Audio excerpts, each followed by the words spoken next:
नमस्कार दोस्तों, स्वागत है आपके अपने चैनल इंडिया अनफिल्टर में। आज हम बात करने जा रहे हैं उस बड़ी राष्ट्रीय कार्रवाई की जिसने पूरे देश में नई हलचल पैदा कर दी है। ये अभियान भारत की सुरक्षा नीति का एक ऐसा अध्याय है जिसे अब न्यू इंटरनल सिक्योरिटी डॉक्ट्रिन कहा जा रहा है। पिछले कुछ हफ्तों में देश का माहौल एक ही मुद्दे के इर्द गिर्द घूम रहा है। भारत में चल रहा वो व्यापक ऑपरेशन जिसके तहत अवैध रूप से रह रहे लोगों की पहचान और उनकी वापसी की प्रक्रिया तेज कर दी गई है। सरकार द्वारा शुरू किया गया ये विशेष अभियान, जिसे SIR secure India recon initiative कहा जा रहा है, शुरू होते ही कई राज्यों में अचानक बड़ी गतिविधि देखने को मिली। अवैध बस्तियों में रहने वालों ने 2 ही दिनों में अपने ठिकाने खाली करना शुरू कर दिए। कई जगहों पर तो आलम यह था कि जहां कभी हजारों लोग रहते थे, वहां अब गिनती के 10-15 लोग ही दिखाई दे रहे हैं। कोलकाता के सियालदा जैसे भीड़-भाड़ वाले स्टेशन पर भी स्थिति अचानक बदल गई।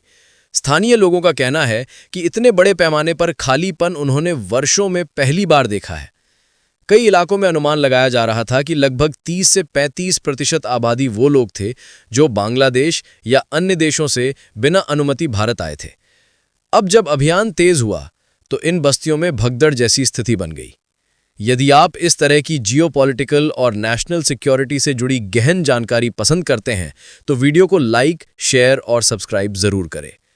आपका एक छोटा सा क्लिक हमें नई रिसर्च लाने का हौसला देता है।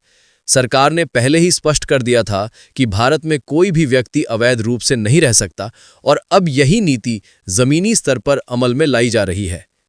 इस ऑपरेशन की सबसे खास बात है, इसकी तैयारी महीनों पहले शुरू कर दी गई थी। उच्च स्तरीय एजेंसियों ने satellite surveillance, biometric data, address verification और AI ट्रैकिंग सिस्टम्स की मदद से एक विस्तृत लिस्ट तैयार की थी। किसी को कोई चेतावनी नहीं दी गई, बस एक सुबह पूरे देश में एक ही आदेश पहुंचा, ऑपरेशन SIR कमेंस। इसके बाद देश भर में एयरपोर्ट, रेलवे स्टेशन और हाईवे पर कड़ी निगरानी शुरू हो गई। बिना वैध कागजों के यात्रा पर तुरंत रोक लगा दी गई। बांग्लादेश सीमा के आसपास के गांव में रातों रात हलचल बढ़ गई। कुछ लोग बांग्लादेश की ओर भागने लगे, जबकि कुछ ने स्वयं अधिकारियों के पास जाकर शरण की अपील की। बांग्लादेश प्रशासन ने चिंता जाहिर की, लेकिन भारत ने बिल्कुल साफ कहा, राष्ट्रीय सुरक्षा पर कोई समझौता नहीं होगा। इस अभियान में कानूनी प्रक्रिया को पूरी तरह प्राथमिकता दी गई है। SIR टीम में इमिग्रेशन अधिकारी, गृह मंत्रालय, स्थानीय प्रशासन और तकनीकी विशेषज्ञ एक साथ काम कर रहे हैं।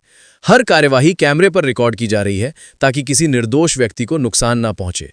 फर्जी ID और अवैध नेटवर्क पर भी सख्त कार्रवाई हो रही है।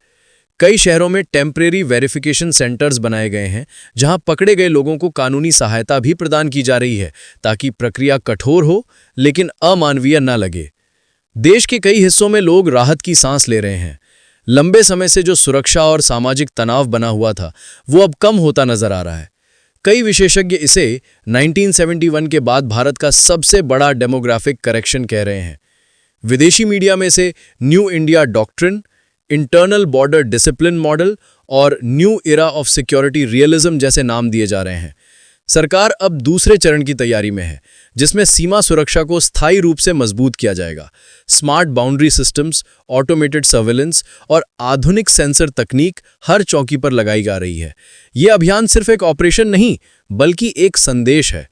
भारत अब सजग है, संगठित है और निर्णायक है। दोस्तों, ये था आज का पूरा विश्लेषण। यदि आप चाहते हैं कि ऐसे और भी महत्वपूर्ण राष्ट्रीय मुद्दों पर हम गहराई से शोध करके आपके लिए वीडियो लाएं, तो चैनल इंडिया अनफिल्टर को सब्सक्राइब करें। वीडियो अच्छा लगा हो तो लाइक और शेयर करना ना भूलें। जल्द मिलते हैं एक नए विश्लेषण के साथ। जय हिंद।